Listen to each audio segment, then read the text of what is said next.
Hi, I'm Nikhil, and this is Zero Latitude. Two things to look at this week: Pixxel's consortium play for satellite constellation and AI platform war in India. So, Pixxel led consortium just won a in-space contract for a satellite constellation. So, Pixxel is leading a consortium which is going to build 12 satellites and provide data through in space to Government of India for different purposes. This was a 1200 crore Indian rupee contract, which is about 140 million US dollars, and Pixxel's bid was 0 rupees for it, and the contract was supposed to be given to the lowest bidder, and you can't bid lower than that.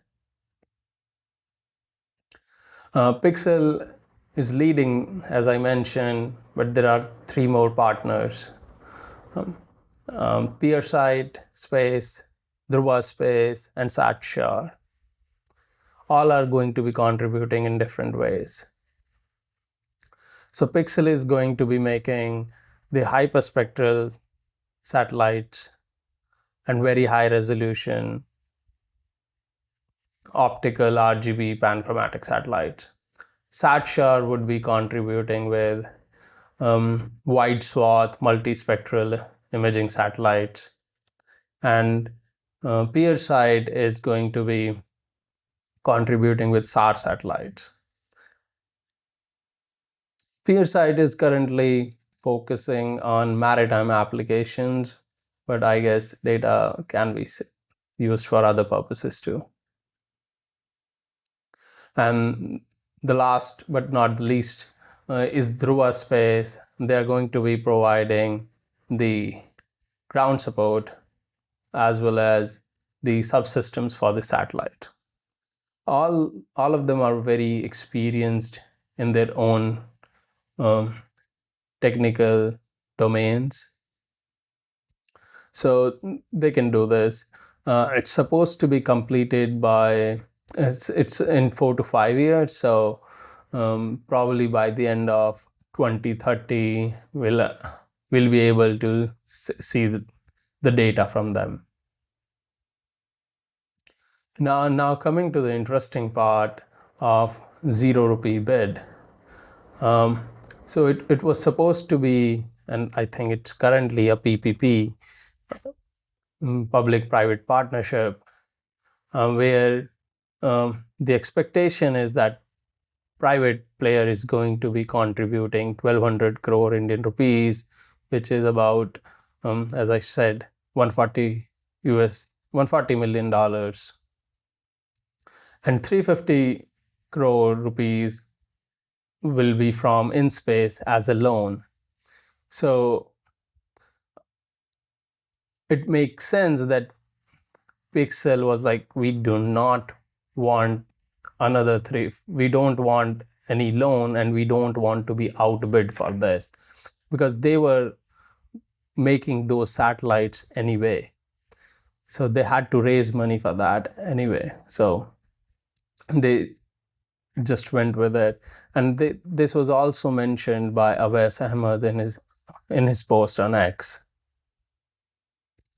One of the things that was surprising to me is that there was one more bid, which was 97 crores. So they would put their own money, and they were asking 97 crores from InSpace as a loan. And obviously they did not get the contract. But I do not know why they did this, because 97 crore is not even 10% of the 1200 crore they're going to be putting in. So I don't know, it's scarcity mindset, or they were not just confident enough that they will be able to raise enough money for this.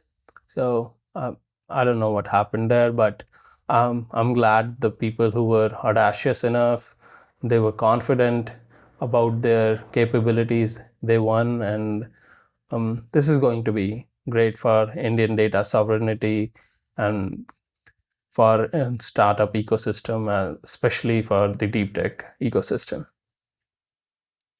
Now moving on from the satellite data to the AI. So last month, Perplexity just gave free subscription of Perplexity Pro to all Airtel subscribers, which are about 350 million subscribers in India. Subscription of Perplexity Pro for a year costs 200 US dollars, so about 17,000 in rupees, Indian rupees, which is a lot of money in India, considering it's a $3,000 per capita income country. And before Perplexity, Google played their card, and they made their AI suite available for free for students. So that had Gemini app, their LLM notebook app, and other AI capabilities. And we already know that ChatGPT is the most used AI app in India. So everyone is trying to get the big prize of 700 million internet users in India.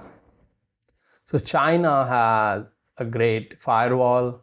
So if you need more people, India is the place to go. So it can provide scale of data, diversity in data, which is always helpful for training robust models.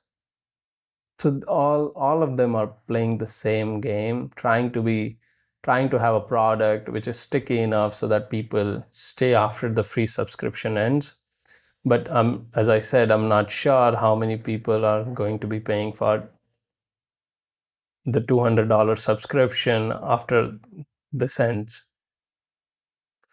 But the more important question is the data sovereignty, because we don't know where all these AI companies are storing their data. Are they storing in India, or they are storing outside?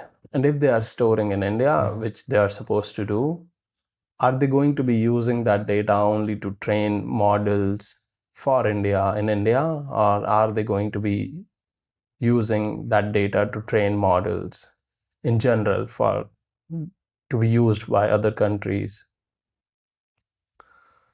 So it seems, and this becomes a complicated problem for a company like Perplexity, because they just don't use one model from one company. Like ChatGPT uses OpenAI only, Gemini is basically Google's own AI, but Perplexity uses, they have their own model, but they also use a ChatGPT, Anthropic's Claude, Gemini as well. So it gets a bit more complicated, like how the data is being routed, and then again back to the question of where the data is being stored. It looks like it's another round of big tech monopoly in India, where we are reduced to just data points, and we do not have any leverage. Forget about the full stack. Thank you. That's it for today, and I'll see you next week.